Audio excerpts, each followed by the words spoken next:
Hello and welcome to Coffee Lovers TV. On this quick tips video, I'm going to show you a super easy way that you can make some of the best iced coffee at home. This process is surprisingly simple.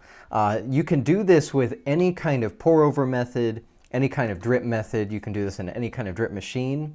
I have a Mocha Master and I use the Mocha Master with this method. And this is essentially the Japanese iced coffee method. And what this is we will be brewing hot and we'll be brewing directly onto ice.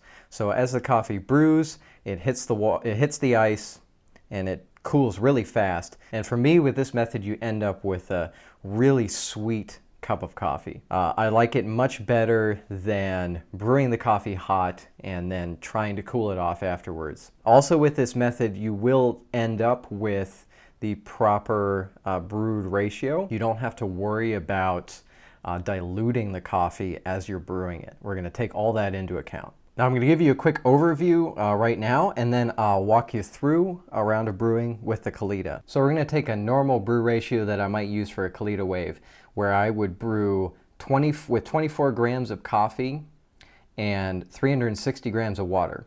And then what we're going to do is we're going to take that 360 grams of water and we're going to put a third of that as ice in the carafe.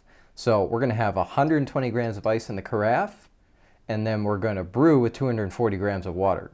In order to compensate for less water going through the grounds, I'm also going to grind slightly finer.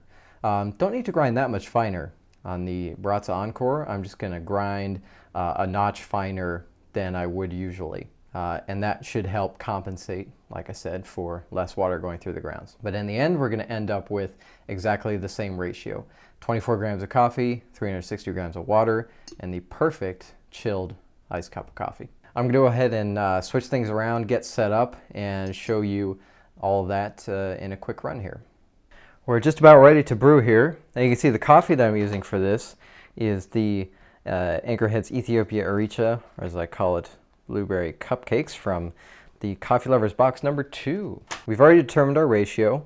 Our ratio is 24 grams of coffee to 360 grams of total water, and 120 of that is ice. So what we need to do is add the ice first.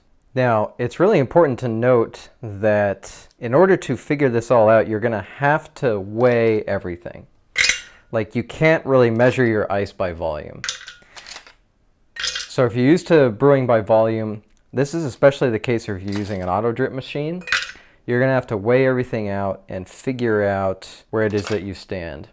But that's what I do with my auto drip machine. I figured out how much like a full thing in the machine weighs. It's a 10-cup machine, and that ends up taking 1,200 grams of water, and so I can figure it out from there. Now, I'm not going to be super exact on this, to be honest. This is 130 grams of ice.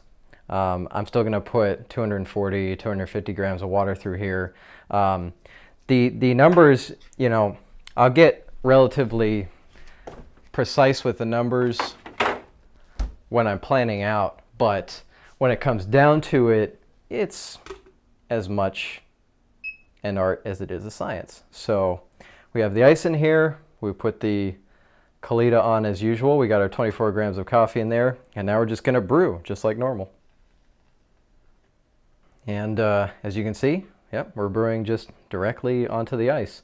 When all is said and done, the coffee in there is going to be chilled. You can add it to a glass of ice without having to worry about it being diluted. If you cannot get the grinds finer, like if you have ordered your coffee pre-ground, then it's all right. You can just use your regular ratio and do it this way with a third in ice, and you'll be totally fine.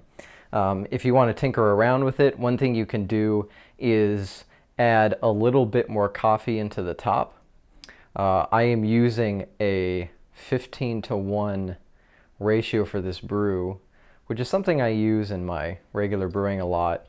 But sometimes when I'm brewing on ice, I'll go a little bit more, like 14 or 13, just to make it a bit more concentrated. So at this point, because I already have 120 grams of ice in the bottom, I am only going to add 240-ish grams of water to the top, and we're almost there. There we are.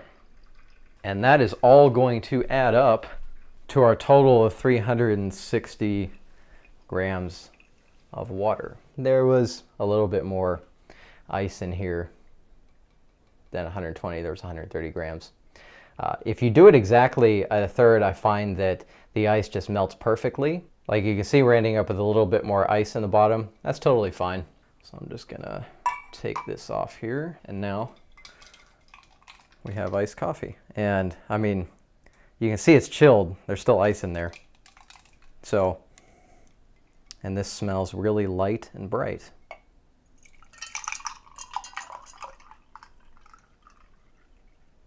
And that is how you make a quick batch of iced coffee in the summer.